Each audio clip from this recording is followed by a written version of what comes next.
On l'a tous vu, Seth Rollins s'est blessé lors de Saturday Night's Main Event lors de son match face à LA Knight, mais cette blessure n'est-elle peut-être pas une bénédiction pour la WWE? Avant tout, disclaimer, je donne tout mon soutien à Seth Rollins durant cette épreuve parce que ce n'est pas facile, c'est pas la première fois qu'il se blesse à ce genou, ça fait 10 ans qu'il n'arrête pas de se battre face à cette blessure. Mais on est en droit de se poser une question. Plutôt que de voir cette blessure d'un mauvais angle, est-ce que celle-ci ne serait pas plutôt une sorte de bénédiction envers la WWE? Ici, ce que j'ai envie d'analyser, c'est surtout l'autre aspect de la blessure. Pas que le côté négatif, car elle apporte énormément de côtés négatifs, mais l'autre aspect de qu'est-ce qu'elle peut apporter de positif au sein de la compagnie actuellement. Salut à tous, ici Abby, j'espère que vous allez tous bien, et on se retrouve du coup dans une nouvelle vidéo, surtout analyse, une vidéo que honnêtement, j'aurais jamais souhaité faire, car j'avais clairement pas envie que Rollins se blesse, surtout en ce moment, vu qu'il était prévu dans des plans de malade, limite, je crois que sur 1 an. Un peu chiant, mais c'est pas grave. Bref, asseyez-vous, plongez-vous, je sais pas, prenez de quoi manger, grignoter, et on va se plonger dans, pas vraiment une analyse, mais surtout dans un point de vue, enfin mon point de vue à moi, sur pourquoi est-ce que je pense que la blessure de Rollins peut être un bon point actuellement à la WWE. Tout d'abord, je pense que la blessure peut être bénéfique envers un certain catcheur, un catcheur qui aime énormément aboyer, et je parle bien de Bron Breakker. C'est l'occasion de plus mettre en avant Bron Breakker, car là, au sein de son groupe, une place s'est libérée, une place de leader que Rollins a délaissée.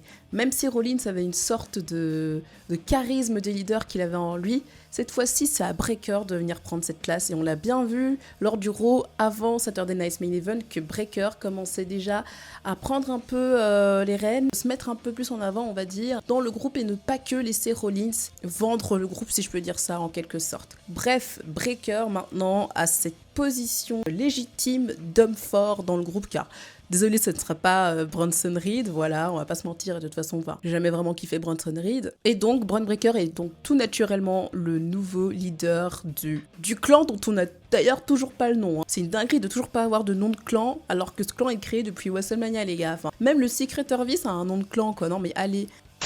Et on a bien vu à quel point la WWE mettait en avant Bron Breakker, car déjà au Raw d'après Evolution, au Raw d'après Saturday Night's Main Event, lors d'une gauntlet match pour désigner un concurrent à Gunther pour SummerSlam, gauntlet match que CM Punk a gagné, mais ça c'est une autre histoire, j'ai envie de dire. Bron Breakker a bien été mis en avant, il a été présenté en homme fort, il a pas perdu avant la fin alors que c'était le premier à rentrer dans ce gauntlet, même s'il a perdu face à Punk, mais quand même il en est ressorti fort de ce gauntlet. Là, avec le retour de Roman Reigns, il se dirige petit à petit vers une rivalité face au OTC et Jey Uso pour SummerSlam. Donc déjà, il a une place assurée pour SummerSlam avec Bronson Reed. Et aussi vient la question de Bronson Reed. Que va devenir Bronson Reed, les gars? Enfin, le mec, je suis désolée, enfin, c'est pas qu'il a rien pour lui. Enfin, après, moi, c'est un avis personnel. Hein, j'ai jamais vraiment kiffé Bronson Reed. Comparé à Breakker, tu vois, il y a pas ce truc, il y a pas ce truc qui te fait dire, ah, je sais pas.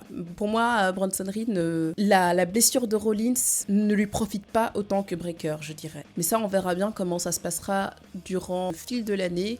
Comment est-ce que Heyman va réussir à gérer le tout. Enfin bref. Moi, j'ai hâte de voir en tout cas l'ascension de Bron Breakker, car pour moi, en fait, quand Seth Rollins était là, il faisait surtout de l'ombre à Breakker en fait derrière, et là c'est enfin l'occasion pour lui de briller. Et qui sait, pourquoi pas une année 2026 où Breakker est champion, où Breakker remporte le Royal Rumble, et pourquoi pas Rollins qui fait son retour pour cash in sur Bron Breakker et lancer une rivalité. Une autre raison qui, pour moi, la blessure de Rollins n'est peut-être pas si mal, c'est que j'avais un peu la flemme qu'on nous refasse un triple menace entre Reigns, Punk et Rollins. Enfin, ça ferait comme si en fait on n'avançait pas et qu'on revient toujours à la même chose, et que SummerSlam en fait c'est des rematchs de WrestleMania qui s'est passé genre 4 mois avant, notamment avec Cena et Cody Rhodes. Je place aussi Lyra Valkyrie et Becky, car la rivalité elle a commencé là et depuis elles font que se battre par rapport à ça. Je suis contente qu'on n'ait pas un rematch comme ça, même si le match aurait été incroyable, on va pas se mentir, ça aurait été exceptionnel.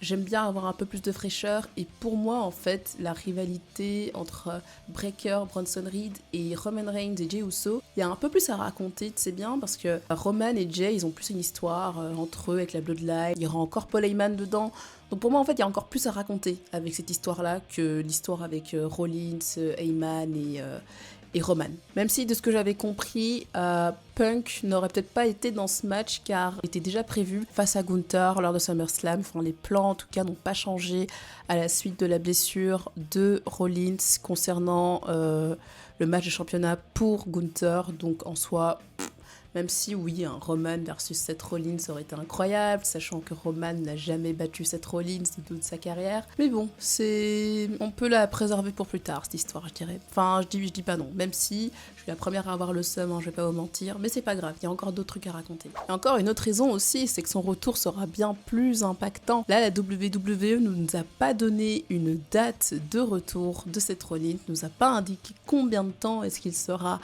en convalescence. Tellement que son retour sera plus grand, c'est pas une bonne raison ou quoi, il n'y a pas de quoi se réjouir. Mais moi je pense que cette blessure en fait vient un peu chambouler tous les plans de la WWE, c'est sûr. Et aussi va les faire sortir de... Ils ne se reposeront plus sur leur acquis en fait derrière. Ça les obligera à être un peu plus inventifs, un peu plus créatifs et à vraiment se dire ok d'accord là on avait des plans sur 6 mois, ok là les plans sont gâchés, il faut absolument qu'on trouve une idée. Et c'est souvent dans ces périodes-là, dans ces périodes de crise que la WWE nous sort toujours le grand jeu. Exemple tout con, l'Attitude Era, toujours, quand les audiences n'allaient pas du tout, bien l'Attitude Era est venue et a sauvé un peu la compagnie. Là, bon, je vais pas comparer non plus la chute d'audience avec la blessure de Rollins, non, loin de là, mais c'est juste que c'est toujours quand la WWE est en panique, en période de crise, que c'est là qu'elle arrive à mieux innover. J'espère en tout cas qu'ils vont réussir à innover avec Bron Breakker, qu'ils vont pas merder les plans avec Bron Breakker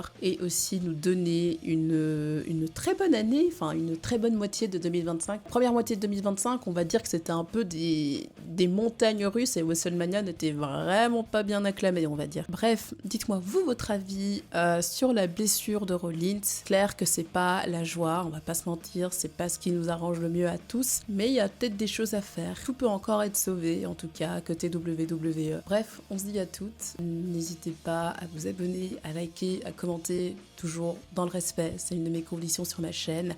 Et sur ce, on se dit à toutes à une prochaine vidéo. Et n'oubliez pas, soyez toujours fiers d'être fan de catch. Bisous!